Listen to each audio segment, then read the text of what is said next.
Hi, I'm that time of dude. This is that time of dude play the American Film Institute Daily Movie. Guessing game. Get the picture. Get the picture. Get the picture. And it's fade out. And it is February 25, 25th, 25th of February. If you want to, if you really, really want to say it like that, who would? Who would want to say it like that? And it's game number 1424, 1424, 1424.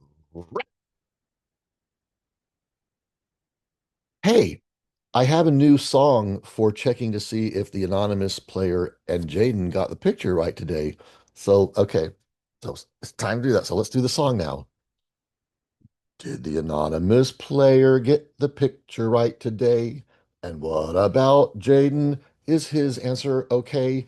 We may never know the answer to the question, but we're more likely about to find out in a couple of seconds. Okay, let's see what the anonymous players say.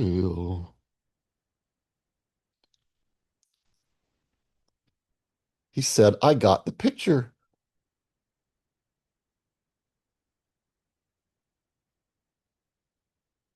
Now let's see what Jaden said. I got today's picture, and there's more. Of course, there's more. He's not the anonymous player. He's going to tell us a little bit more about it. Not just say, no. Okay, I got today's picture. Very certain we've had this one as either the picture or an option before. Oh, one of those.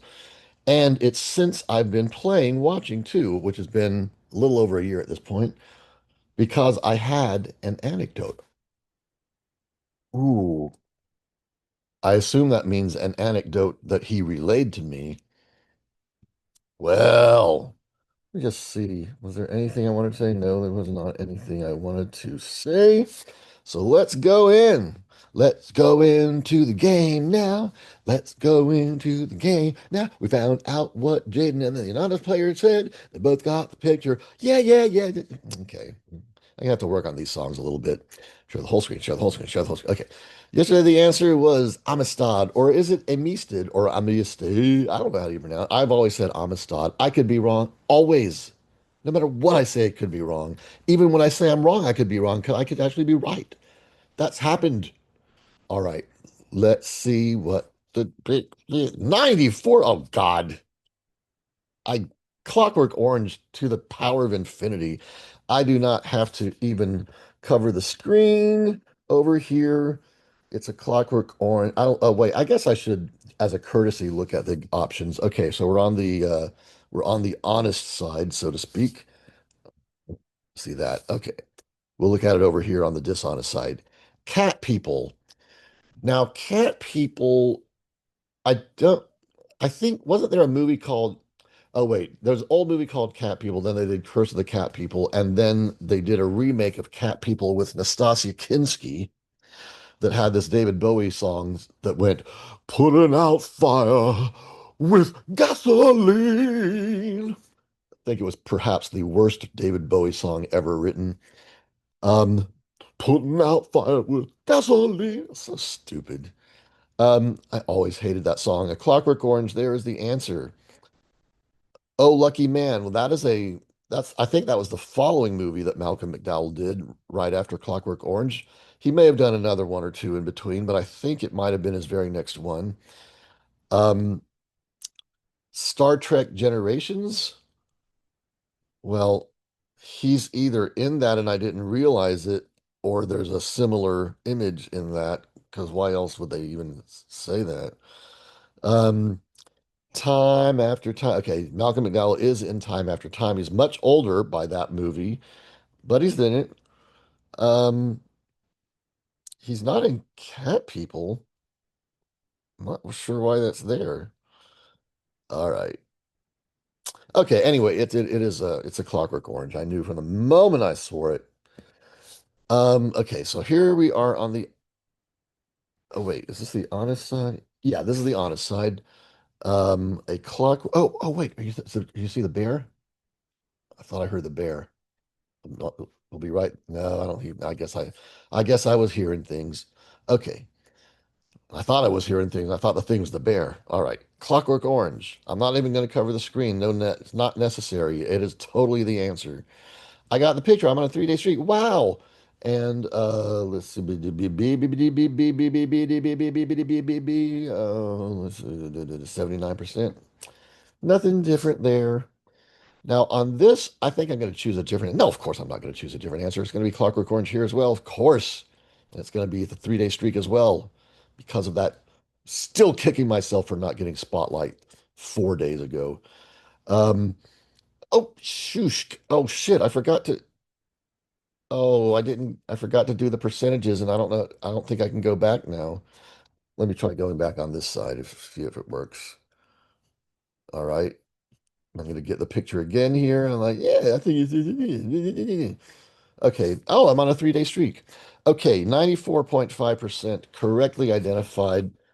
I bet very few people were actually guessing a cloakwork orange. 2.2% guessed alukimin. 1.5% guessed Tim Aftir Tim. 1.1% guessed Stair Treek Genie Rosh Ty-Ons. And 0.7% guessed Kate Piopla. Okay, so that's there. Now my stats over here. Still 94%. Let's see what it said about a motherfucking clockwork orange. And that's the trend about my internet business.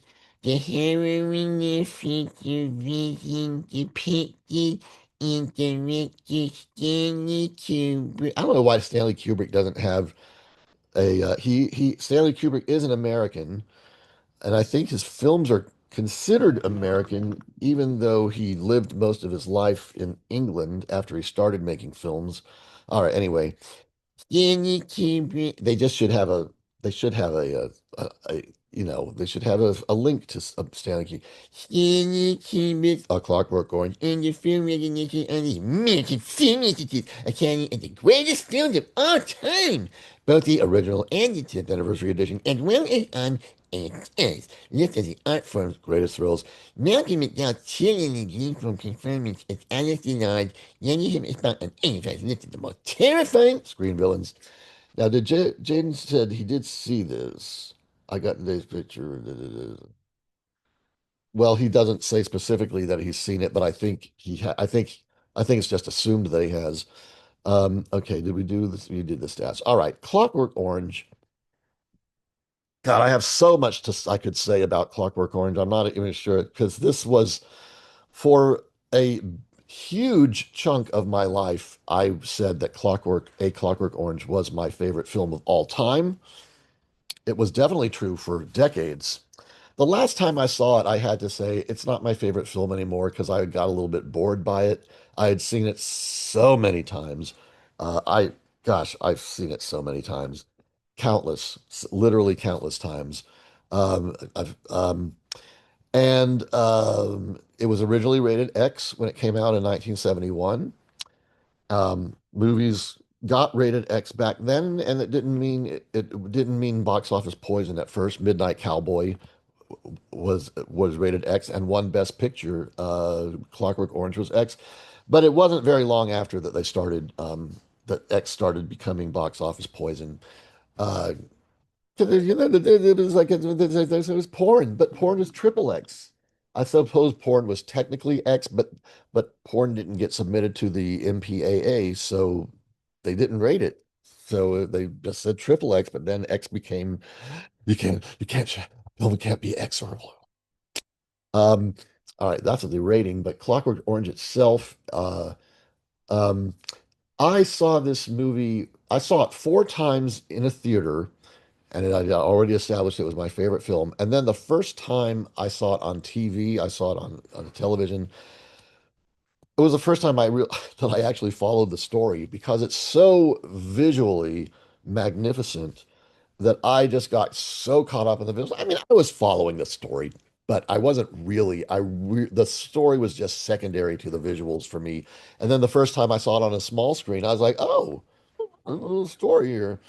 And Well, we're really out of time. I could talk about A Clockwork Orange for an hour or two or three. But we're not going to. See you tomorrow. Bye.